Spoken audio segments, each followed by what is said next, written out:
How to message someone on XChat. So just go ahead into your XChat, of course, go ahead and log in. And over here, you can write a message. You have that option over there. And you also have this here, which is a new message. You can choose wherever you want. In our case, we're going to go ahead and try messaging Microsoft. So from here, we can go ahead and dismiss and we'll have an unencrypted message. So we're just going to go ahead and put in hello and send. It didn't work with Microsoft, but now we're going to message Soulja Boy. So I said hello to Soulja Boy. It's only a matter of time for him to reply to me and let me inside his mansion.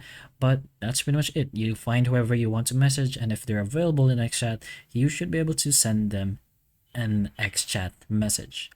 So hopefully this video does help. That's pretty much all there is to XChat for now. Just sending unencrypted messages, and you can message as many people as you'd like. But if this video helps, please like and subscribe for more videos like this, and that's all.